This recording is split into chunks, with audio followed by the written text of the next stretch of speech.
All right, and welcome to the village. Yeah. Hello, everyone. I'm your girl, Dr. Roz, CEO and founder of the Village Leadership Group, LLC. Welcome, welcome, welcome. We are back. I know we took a little break from going live, but the village is back. Here we are going live. It's Tuesday, 6 p.m. on Facebook and YouTube. Be sure to comment, let us know that you're here, that you're tuning in, and also share. Okay, so if you're catching the replay, type in replay, and we want to make sure we comment. Again, we're about building a community of educators. So, all our teacher leaders, principals, assistant principals, counselors, everyone want you to join the village and join our discussion. Today, we have Coach Carlos. That's right. Coach Carlos is with us. He's joining the village. That's right. He's a part of the village. He's in the building. Yeah. Welcome, Coach Carlos. Hey, well, welcome, welcome. Thanks for having me, Dr. Ross. Thanks for inviting me to the village. I feel Awesome. honored already. You just don't invite anybody to your village now. No, You can no. invite them to your state, to your city, but village is a little more intimate. I mean, that's a little bit different. So I thank you for inviting me. Thank you. So again, guys, join the discussion. We're here with Coach Carlos, the culture consultant, and we're going to be talking about engaging students and parents. So join the village, share this live with all of your colleagues, all the teachers, administrators, friends. Listen, if they're about education and building a collaborative culture and community, you want to share this live. So, Coach Carlos, before we get started, now I want you to just tell people, who is Coach Carlos? Uh, I am I'm a believer first. I am a father second, and then as it gets into my professional life, for the last 2 decades or so, I've been traveling the country and in parts of this world, sharing the message of how to transform culture. And my tool of choice is utilizing engagement to transform classroom, school, and home culture. All right. Okay. Now, Coach Carlos, we met during the Black Educators Rock Conference this Yeah, summer, and I yeah. participated in your session. And so, can you tell the folks a little bit about your connection and involvement with the Black Educators Rock Conference, and what you did that was a little special during the conference? well, well, my connection with it is with Dr. Melissa. I was in Charlotte, um, just minding my own business, and someone had talked to her. Just so it happens they had their conference here, and someone didn't make the conference. One of the speakers couldn't get in, or what have you. And someone sent her a message and said, "Coach Carlos lives in Charlotte. See if he can stand in." So it just so happens I was home that weekend or that weekend. She invited me down, and I did a keynote for, and the rest is history. We've been great friends ever since. Her heart is so big that I just couldn't leave that community that she's created with Dr. Chika and so many others. So I'm a part of that birth family, and it was great to see you out there in one of my favorite places. Awesome, awesome. Now, for those of you who are new to the village, once again, thanks for tuning in.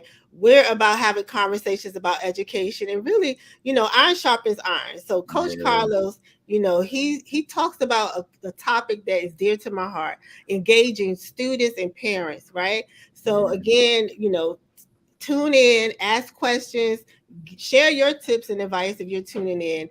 But again, I want to hear from you, Coach Carlos. Why is this topic so important to you? It's been my experience that uh, teachers are carrying a lot. They're carrying a heavy load. As a former teacher myself, and then going on to being an administrator, and then now a consultant, I've seen just how it's at every level. And there's stress at every level, whether you're the janitor all the way up to the school leader to the superintendent. However, teachers have a very unique struggle. And that is they're pretty much at the core, they're at the hub of it all. So parents come to them, the leaders come to them, students come to them, the community everybody kind of comes to them. And one of the things I noticed, and it was my trick of the trade, was to build healthy relationships with all of those stakeholders on that wheel. And it just made my job so much easier. When you are isolated, or if you're one of those lone rangers, you carry a lot of weight. You carry a lot of stress. Even if you're not so much isolated in terms of geographically isolated, you stay in your room. But even if you're isolated with thought, you keep your thoughts to yourself, you keep your strategies to yourself. You want to do everything your way because it works for you. When you stay to yourself, that's still a lot of weight to carry. But when you build relationships with parents, healthy, what I call performance-based relationships, now you've got an ally that can help you deal with this sometimes crazy kid, if you will. So, and when you build allies with students, you're able to have, as you mentioned earlier, courageous conversations, even with students. I call them breakthrough conversations for another reason, but it's the same concept. There are some conversations that you need to have with children that are respectful, but are just a little bit greater than something you're over there, I'm over here. Sometimes you need to have an intimate conversation with them, a courageous conversation, to your point, or a breakthrough conversation, what I mean. But you can only do that if you have a relationship that will allow you to get into their grill without there being some repercussions. Right. Right. So, and I saw the benefits of having being able to do that, and how that could benefit a child, a parent, and a teacher. Yeah. Now, Coach Carlos, one of the things that you talked about is building relationships with students and parents. And I've mentioned this earlier. I'm in a high school right now, but I used to be in the elementary setting for over about 10 years, and I saw elementary school teachers, taking the time to develop relationships with students. But Yeah, now that I'm in the high school setting, sometimes teachers don't think that it's beneficial to do so. yeah, And administrators, sometimes they think that their role is just to discipline the yeah, student.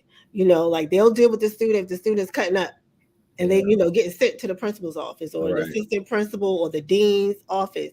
right. So again, I love what you say. The one thing that changes everything is relationships. And Yeah, one of the things that a lot of people say as well, students, they won't do anything for you unless they know that you care about them. that's right.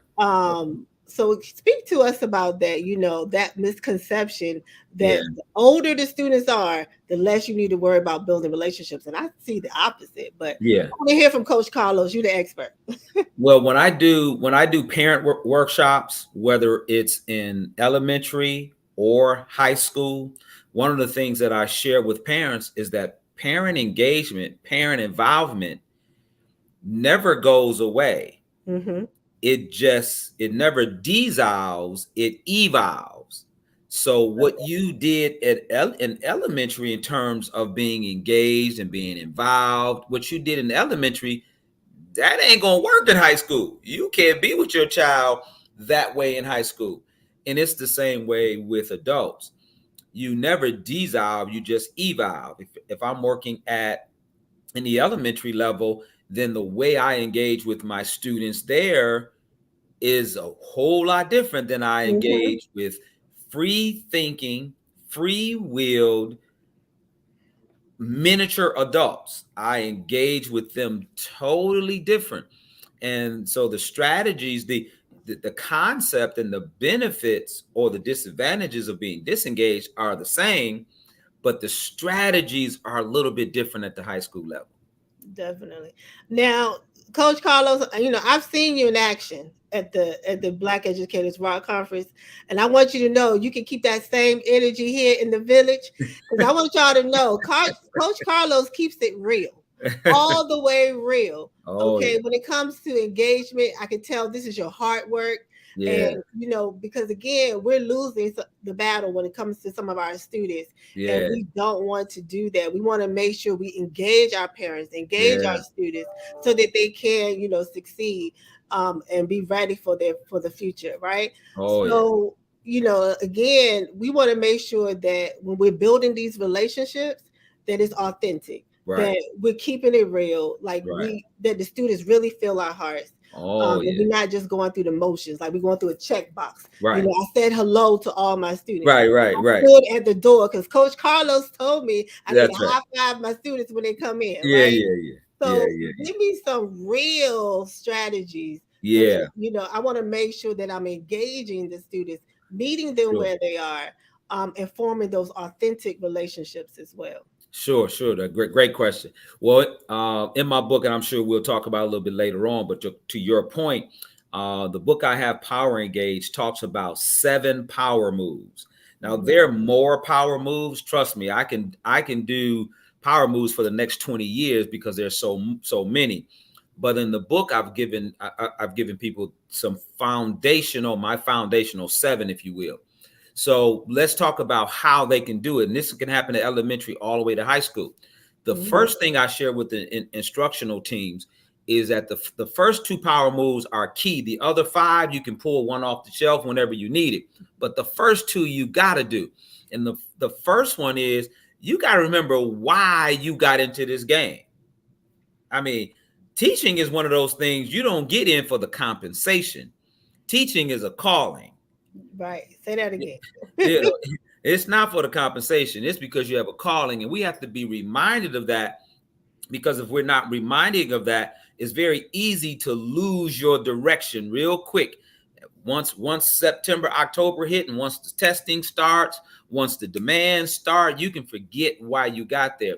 So I try to encourage instructors to remember your why. Write it down wherever you go. Remember your why, and then secondly, have the mindset of the coach.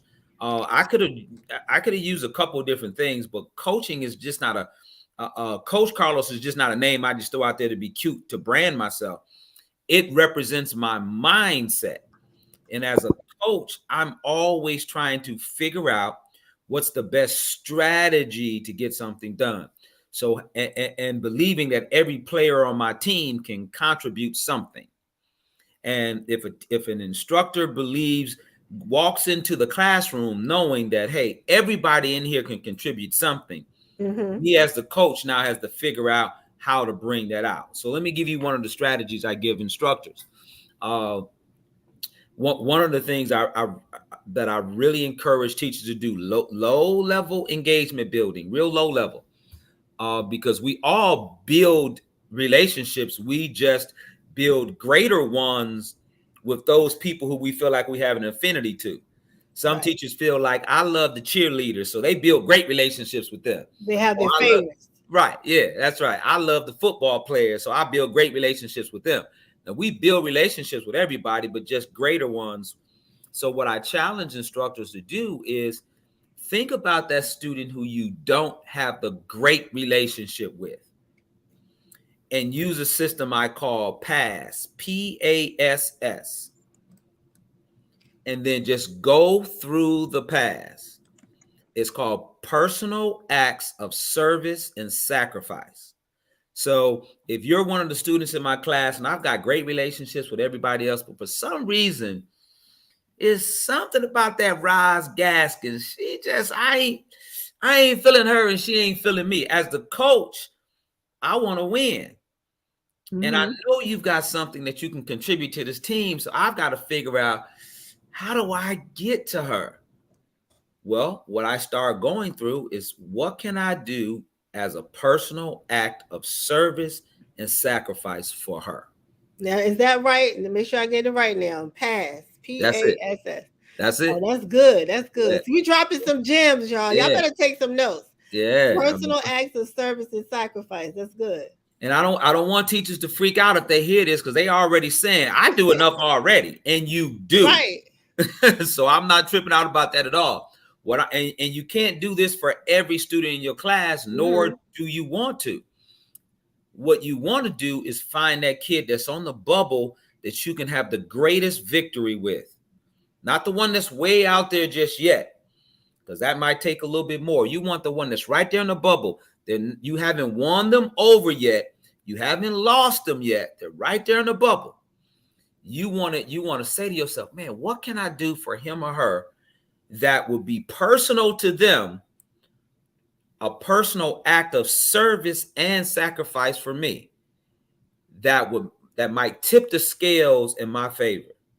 Because as That's Malcolm good. Gladwell said, we don't need to win them all. We just need to win enough that they transform my class, Ooh, that they that's good. transform my building. If I've That's got good. 20 kids in my classroom, I don't need all of them to be close to me right off the bat, but I need enough of them that they season my room, that everybody knows y'all don't mess with coach.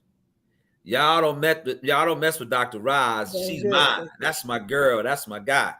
And when high school kids season the room with that, even a fool is gonna sit back on the sideline and say, "Okay, all right, Yeah. I'm not gonna cause no problem." But you've got to pick those bubble ones and find out what it is that they like or that they need, Hmm.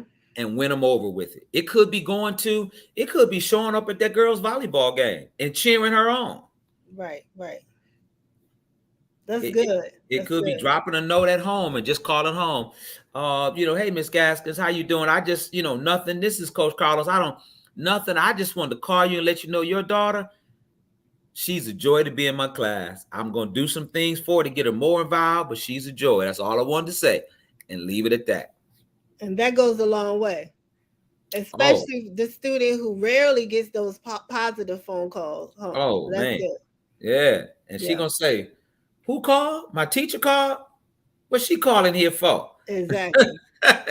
What did Oh I no. do? Right. Right, right. What did I do?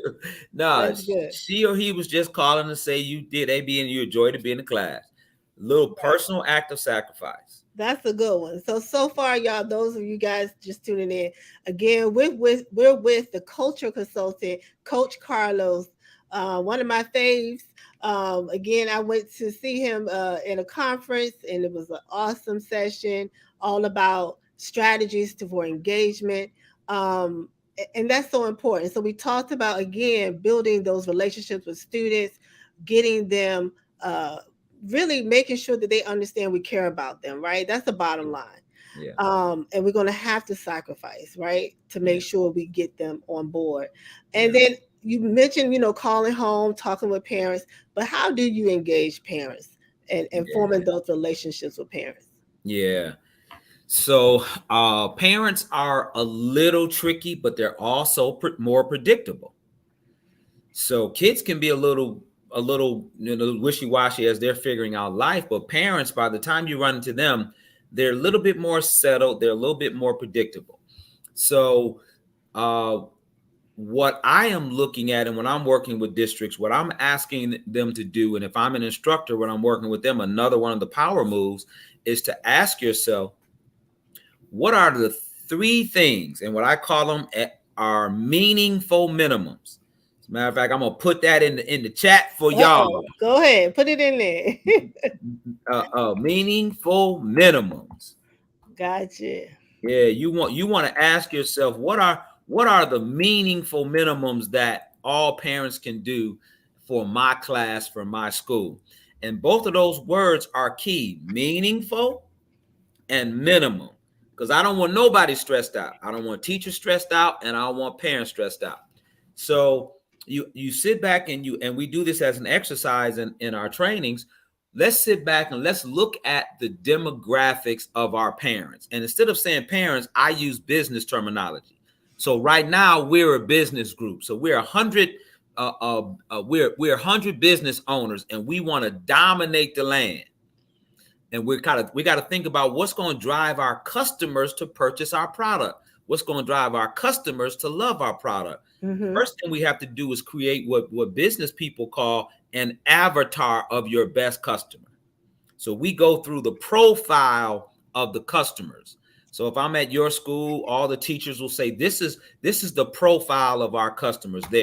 They are low income, high income, mid income. They live here, they shop there. They're single, they're African American, they're Hispanic, whatever the avatar is. They have internet, they don't have internet, whatever it is. Let's create an avatar of our parents. Now I ask the question, what's the meaningful minimum thing that they can do that will have a benefit on behavior, attendance, and performance? And it might just be attendance. Mm-hmm. What can they do that can transform attendance? What can they do that can transform behavior? Meaningful, but minimum. We're not asking them to do a whole lot just yet.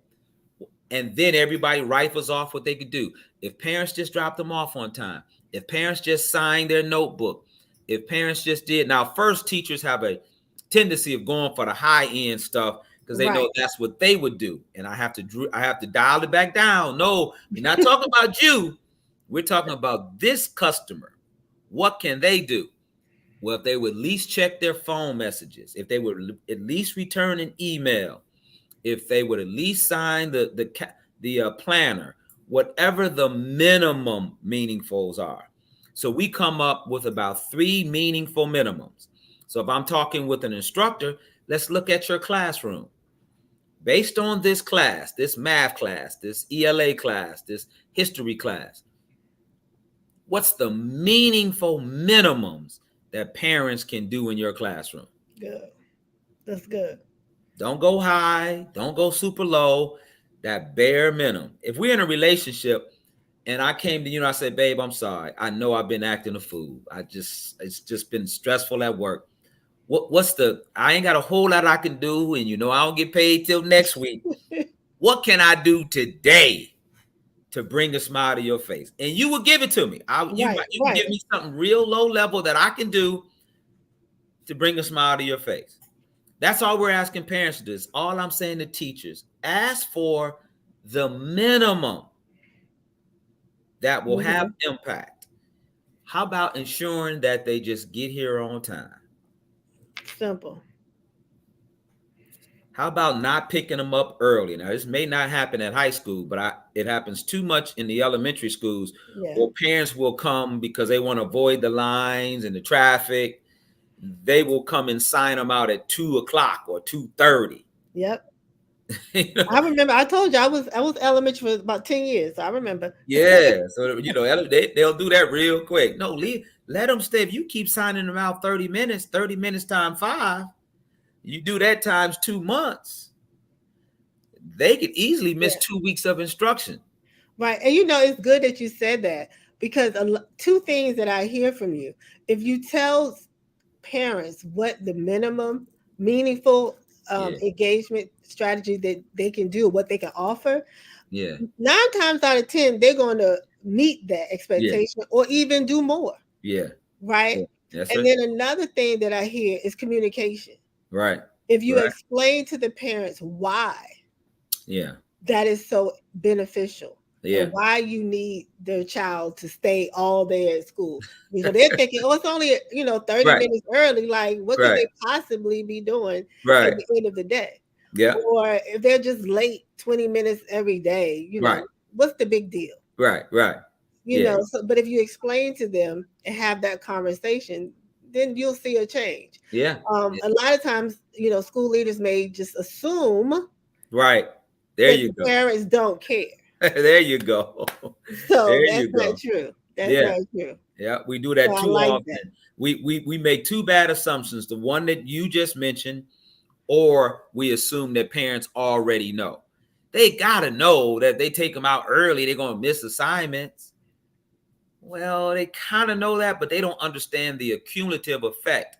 They don't understand scaffolding. They don't understand the word that we're teaching today connects to the word that we're teaching tomorrow, which is going to connect to them being able to Right, build a right. sentence, which is, or just however they don't understand scaffolding. We have to help them understand. No, you can't do that. That's good. All right. So as we wrap up, I'm sorry, Coach Carlos, we have to wrap up. Oh, But if you could just give us some final tips now, if I'm an assistant principal, yeah, uh, and I work with school leaders and I talk to school leaders all the time. Now yeah, you're about to drop a book and all of that. How can we use this research and the information that you share on engagement? What's some things, some tips that you want to give us? yeah. Just if you can accept the premise that humans, Hmm. that humans crave, we crave engagement. Just That's think good. about it for a second. That if we want to punish someone in our own home, in our own lives, or even in society, how do we punish them? We isolate them. Yeah, yeah. We say, nope, you can't engage with me. Nope, you can't engage with nobody else. No, you can't go outside and play with your friends. No, you can't come in this room with me. No, you got to stay in your room. No, you're going to get solitary confinement. That's good. We punish human beings by Hmm. isolating them from everyone else. That's the clue right there to let you know how powerful engagement are. We crave it. And when you give a child healthy engagement, they'll move the world for you. Hmm. When you give a parent healthy engagement, they'll move the world for you. But it's got to be based on performance. Hmm. Nothing else. I don't need to be your friend, ma'am. I ain't trying to be your friend. I ain't trying to. But can we agree that we need to agree on performance for your child so she can get out your house, so that he can get out of your house? And I'm here trying to help you out. So let's work together. Right, right. Engagement is the key. It's the one thing that changes everything. Awesome, awesome. All right. So what's next for Coach Carlos?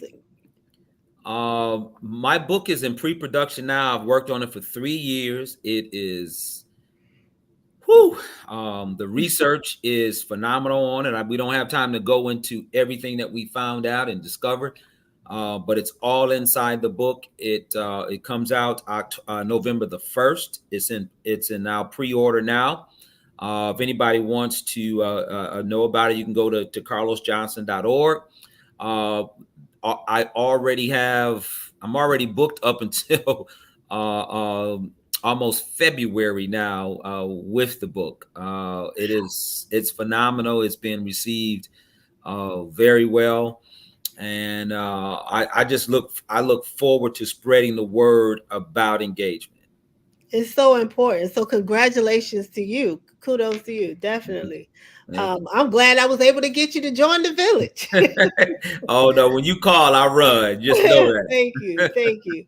Once again, guys, if you heard him, he's booked, but that's all right. Guess what? He's a part of the village. So if you want to find him, guess what? Maybe you should join the village too, There because you he's go. already a part of it. Because once you're on here, you're part of the family. You're part of the village. There we So go. again, thank you for joining the village. Thank you for joining us today and sharing some nuggets. You already shared your website. How can people get in contact with you on social media or anything else?